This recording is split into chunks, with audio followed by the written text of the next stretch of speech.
दोस्तों, हमारी underrated movies की बेहतरीन श्रृंखला में आज हम आपको लेकर चलते हैं एक ऐसी फिल्म की तरफ जो रिश्तों की नींव हिला देती है, जहां सवाल उठता है, क्या पाप सिर्फ औरत का होता है और मर्द की कमजोरियां सिर्फ एक आदत है। जी हाँ, हम बात करेंगे महेश मांजरेकर की 2000 में बनी क्लासिक फिल्म अस्तित्व की। तब्बू ने इसमें ऐसा दमदार रोल निभाया कि आज भी इसे उनके करियर का बेस्ट फिल्म माना जाता है। कहानी शुरू होती है 1997 से। संगीतकार मल्हार कामत अपनी पूरी संपत्ति अदिति पंडित के नाम कर जाते हैं। उनकी मौत के बाद जब ये वसीयत पुणे में अदिति के घर पहुंचती है तो पति श्रीकांत और दोस्तों के बीच सवाल उठता है, आखिर अदिति और मल्हार का रिश्ता क्या था। कहानी जाती है 25 साल पीछे। अदिति की शादी श्रीकांत से हुई है, लेकिन पति बिजनेस ट्रिप में इतना बिजी है कि अदिति अकेली और उदास रहने लगती है।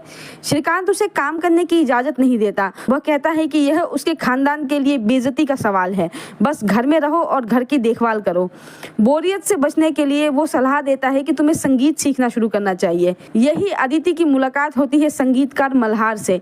धीरे धीरे उनकी नजदीकियां बढ़ती है। बारिश की एक दोपहर जब मल्हार गजल गुनगुनाता है तो अदिति का दिल टूट जाता है और वह उसके करीब चली जाती है, जिसके बाद अदिति मल्हार से गर्भवती हो जाती है। वह सच बताना चाहती है, लेकिन तभी श्रीकांत बिजनेस में बड़ी सफलता पाकर घर लौटता है। वह खुश होता है कि अब वह पिता बनने वाला है।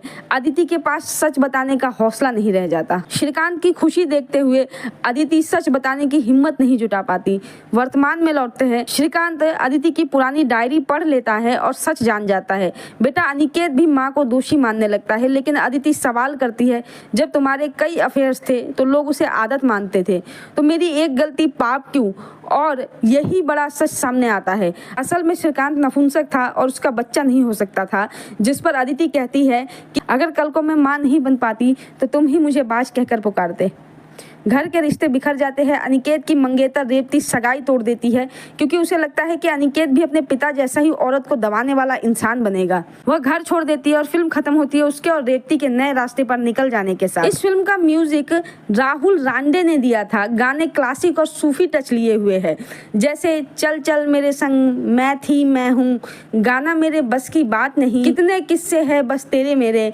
इन गानों में शास्त्रीय संगीत की गहराई और जैज का फ्यूजन देखने को मिला, जो फिल्म की भावनाओं को और मजबूत करता है। इस फिल्म के लिए तब्बू को नेशनल अवार्ड भी मिला बेस्ट एक्ट्रेस का। इस फिल्म की एक और दिलचस्प बात है, शूटिंग के दौरान महेश ने एक बड़ा फैसला लिया। उन्होंने फिल्म को हिंदी और मराठी में एक साथ शूट किया, इसीलिए कई सीन्स को बार बार 2 भाषाओं में एक्ट करना पड़ा, जिसमें तब्बू को काफी मुश्किल हुई। और शायद आपको ये नहीं पता है कि यह रोल पहले तब्बू को नहीं बल्कि माधुरी दीक्षित को ऑफर हुआ था, मगर उन्होंने मना कर दिया और तब्बू के हिस्से आया अदिति का किरदार, जो उनकी जिंदगी का टर्निंग पॉइंट बना। तो दोस्तों, मूवी जरूर देखिएगा, बहुत ही अच्छी मूवी है। और अगर आपको मेरा मूवी एक्सप्लेनेशन पसंद आया तो वीडियो को लाइक करें, कमेंट करें और सब्सक्राइब करें। धन्यवाद।